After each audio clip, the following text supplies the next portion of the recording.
दो टीम का बहुत बोलबाला है, और वो है एक टीम प्राइम मिनिस्टर मोदी, जिनके साथ उनके मंत्रीगण भी हैं और उनके कई सारे अंधभक्त भी हैं, और दूसरी टीम जो आजकल छक्कों पे छक्के मार रही है वो है टीम किसान।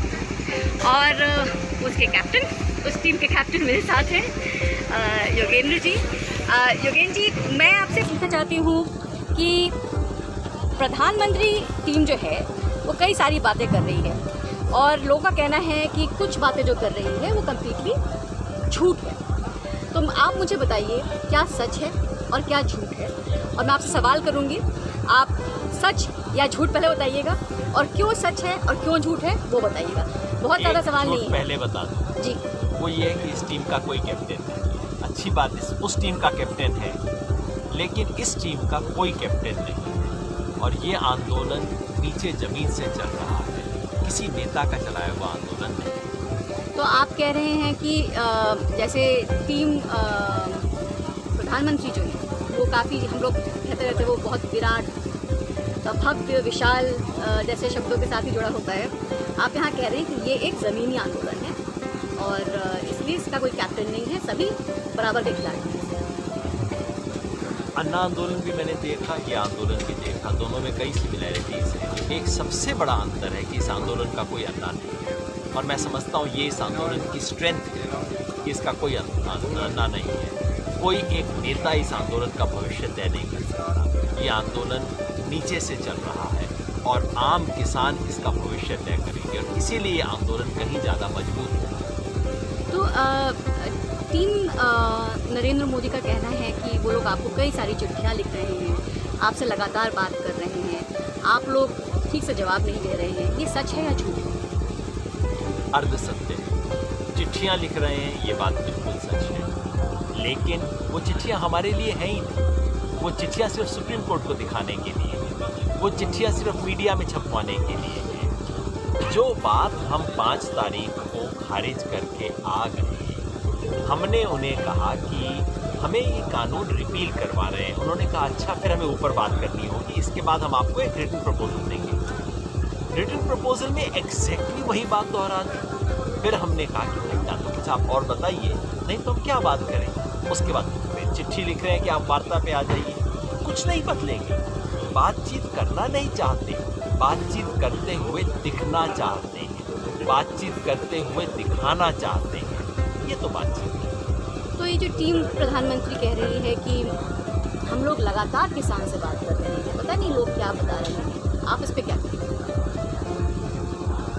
वो जिनसे बात कर रहे हैं, जो आके रोज साइन करके जाते हैं, वो किसान है या नहीं मैं कह नहीं सकता। किसान नेता तो नहीं, जिनको उनका पड़ोसी नहीं जानता उनको ये किसान नेता बना रहे हैं। और मैंने तो सुना है कि दिल्ली में आजकल ये है, सड़क चलते आदमी को पूछते हैं कि भाई तुम्हारा लेटर पैड छपवा देंगे, तुम्हारा विजिटिंग कार्ड बनवा देंगे, तुम किसान नेता बनने को तैयार हो, बस एक बार कृषि मंत्री से मिलना होगा।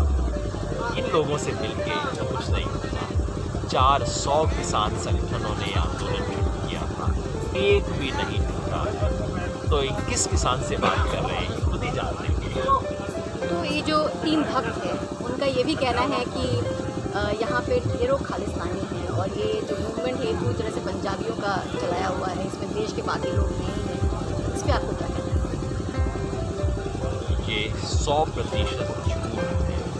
100% झूठ इसलिए है कि अगर ऐसे खालिस्तानी होते तो सरकार उनको आइडेंटिफाई क्यों नहीं करती, होम मिनिस्ट्री उनका नाम क्यों नहीं बताती, होम मिनिस्ट्री उनको पकड़ती क्यों नहीं। आप पकड़ के ले जाइए एविडेंस के साथ, हम विरोध नहीं करेंगे।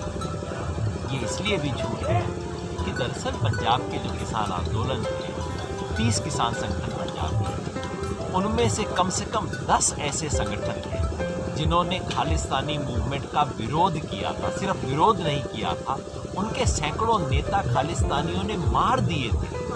जो खालिस्तानियों का विरोध करते हुए शहीद हुए हैं, उनको खालिस्तानी कहते हुए इस मूर्खता में मुझे समझ नहीं आता कि हंसे या रोए। गुरुचरण दास का एक आर्टिकल था जिसमें उन्होंने कहा है कि ये समृद्ध किसानों का आंदोलन है, और वही लोग आंदोलन कर रहे हैं, और इसकी वजह से जो गरीब किसान है वो मारा जाएगा।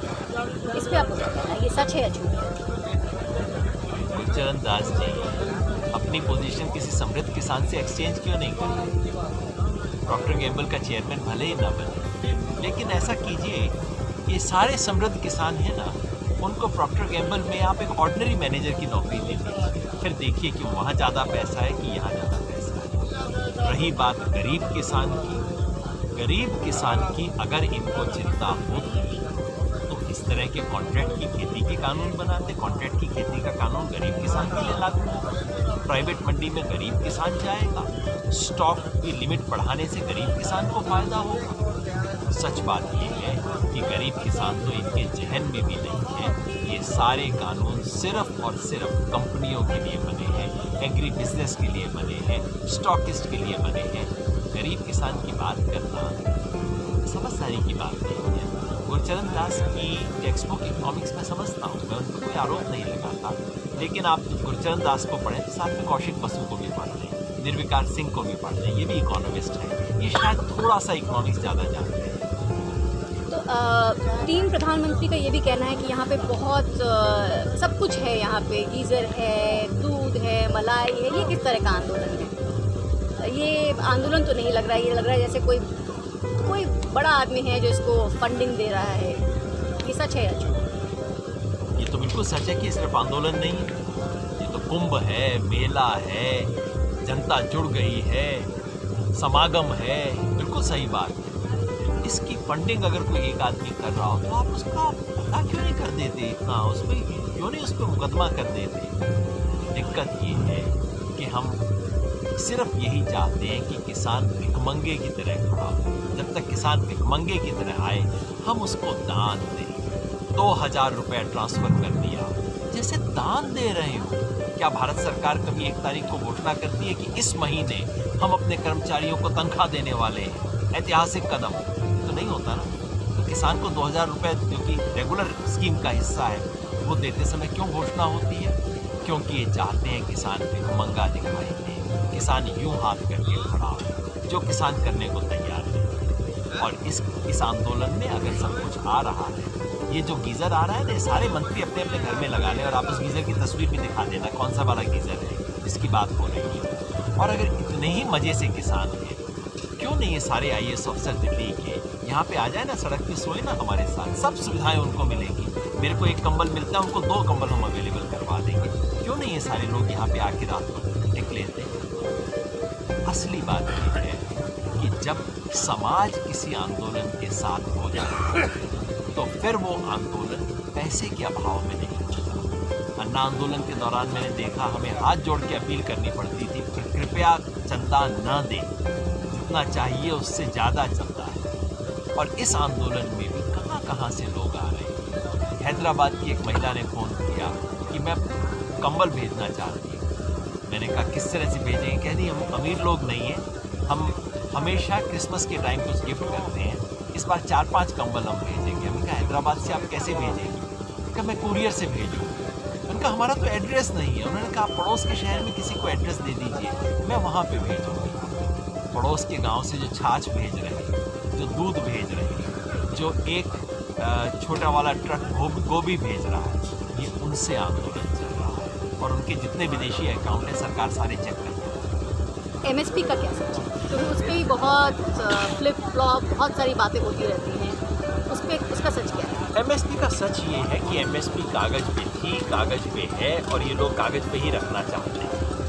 MSP की घोषणा 23 फसलों के बारे में की जाती है, मिलता सिर्फ 2 फसलों में, गेहूँ और चावल में, गेहूँ और धान में, और किसान ले देंगे फिर उसी को उगाता है।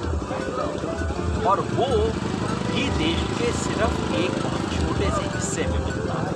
आंकड़ा दिया जाता है 6% का, लेकिन मैं मानता हूँ कि 15-20% के करीब किसानों को MSP मिलता है, बाकी 80% को नहीं मिल पाता। ज़रूरत इस बात की थी कि जो बाकी 80 हैं उनको देने की व्यवस्था की जाए। मोदी सरकार कहती है झंझट को ही ख़त्म करो, इन 20 को भी हम कम कर दें। इसलिए किसान परेशान है, इसलिए किसान आंदोलन। ये आंदोलन नहीं चलेगा, ये आंदोलन काम नहीं करेगा, ये सच है या झूठ? ये अब आंदोलन बचा ही नहीं है, ये उससे कहीं ऊपर दर्जे पे पहुंच गया है। ये किसान की अपने अस्तित्व की लड़ाई होती है। किसान इस देश में अपने आप को जो हाशिए पे महसूस करता है उससे वापस केंद्र में आने की लड़ाई बन गई है। ये लड़ाई तो किसान जीतेगा, क्योंकि सरकार ने डरकाने की कोशिश कर ली, बहकाने की कोशिश कर ली, तोड़ने की कोशिश कर ली, थकाने की कोशिश कर ली, लेकिन आप खुद देख रहे हैं थका नहीं है किसान। रोज नए लोग आ रहे हैं, समर्थन जुड़ रहा है। मोदी जी को तय करना है, जितना जल्दी फैसला करेंगे उतना सस्ते में निपट जाएंगे। आज भी जितना देर करेंगे और महंगा सौदा उनके लिए हो जाएगा। उन्हें सस्ता सौदा चाहिए या महंगा, ये है। किसान जीतेगा तो जरूर, कितनी देर से जीतेगा, कितनी कुर्बानियों के बाद जीतेगा, बस यही फैसला। बहुत बहुत धन्यवाद योगेंद्र जी। और मैं हूँ रुक्मिनी सेन, नेशनल हेरल्ड से। एक सच जो हम लोगों को मानना ही पड़ेगा कि इस देश में एक बुलंद नारा है, जय जवान जय किसान। नेशनल हेरल्ड से रुक्मिनी सेन।